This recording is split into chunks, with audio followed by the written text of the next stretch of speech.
Hello everybody, good morning. It's been a bit of a busy weekend, so I haven't had a chance to upload a video, but here we are today. So today we're going to be talking a little bit about how to set up our garden beds. There's a lot of different ways to do it, and there's lots of information about it, and depending on where you are and how you want to set all your stuff up, you can choose which way works best for you. Kind of tell you how I've been doing it. So when I first started gardening, I didn't know much about setting my beds up. So this is the first, this one used a lot of soil. So it is, I believe, 12 or 14 inches deep, filled with soil. So I built the frame, dug the grass out, put the soil in, and then after gardening for a couple of years and researching and finding lots out, that isn't the best. Not that you can't do that and it won't work. It works really well and I get really nice veggies out of it. Just there's better ways to do it to not spend so much money on soil. As we know, it's not cheap if you have to buy lots of bags. So after that, the way I did this garden, explained a little bit on the video before. So I laid about 4 inches of wood chips down on the ground, and that will choke it out, and so no grass and weeds will grow up top. And then on that layer of wood chips, I put some topsoil. So topsoil is a little easier on the wallet, and it's not too expensive, and you got the good layer of organic matter and peat moss in that as well. And then on top of that, I put a layer of cow manure. Or if you have your own compost pile or enough compost to put on all your beds, you can use that as well. I just had so many beds that I'm building that I didn't have enough compost to do it all with what I have in the yard.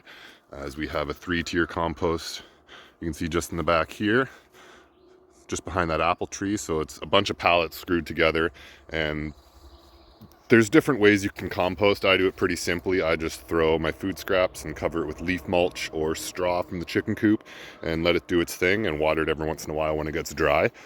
The more you turn it, the quicker it'll go. So keep that in mind. With this method, you don't have to turn it all the time. But like I said, the more you do it, the quicker it'll go. This has been sitting all winter, so it should be good for a top layer on my garden beds. Now, as for setting up your beds, there's a few different ways you can do it. So there's the hugel beds where you can put big logs and sticks underneath and then build a mound on top of that. So instead what I chose, I have the wood chips underneath with the topsoil and the cow manure, and then those wood chips will break down and add organic matter to the soil naturally. And as the pathways decompose through the season, because I might build these pathways up almost to the top of the logs with some more wood chips I have. And if you don't know where to get wood chips where you are, you can usually arborist and they can bring it to you. Now, if you're worried about having softwood and hardwood and lots of pines mixed in with your wood chips because, you know, they tend to be a little bit more acidic, it's not a big deal.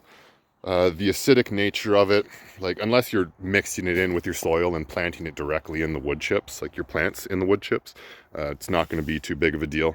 Like I said, it'll actually break down faster because it's a softwood and not a hardwood.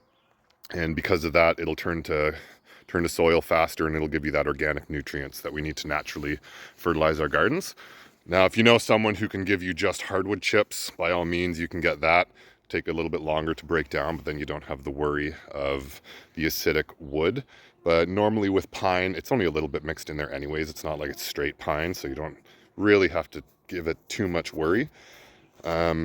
Yeah, so as the pathways decompose by the end of the summer, I'll rake those on top and then call my arborist and get another load of wood chips and lay them down for wintertime.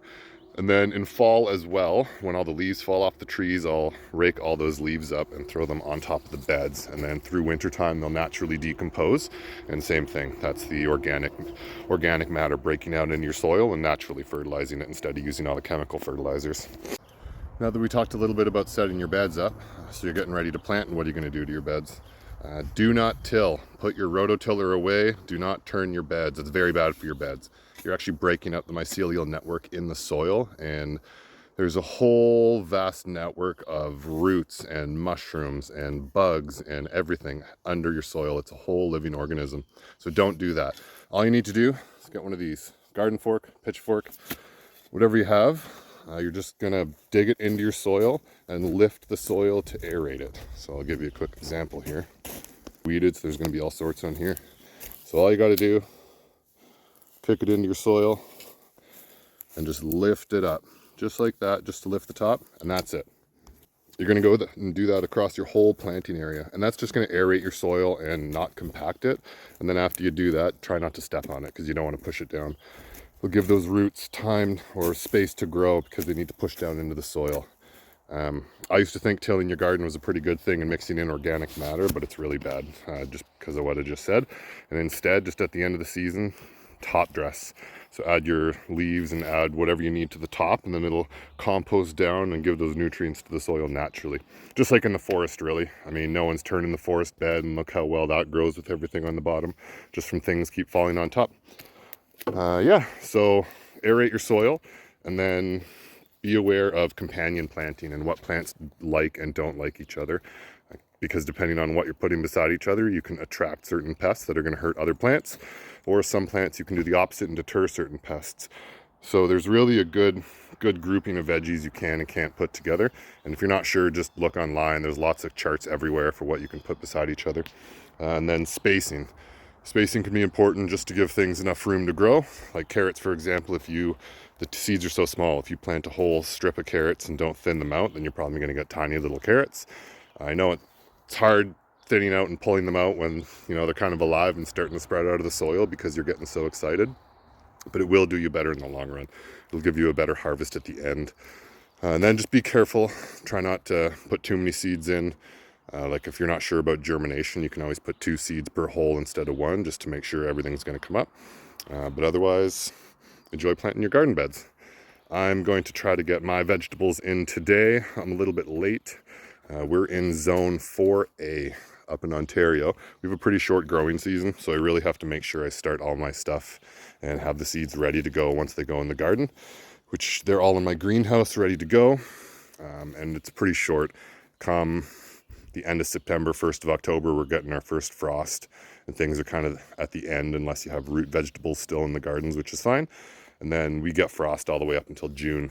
So we just had a frost warning actually yesterday. It's lifted now, but basically they say the first full moon in June or wait till June.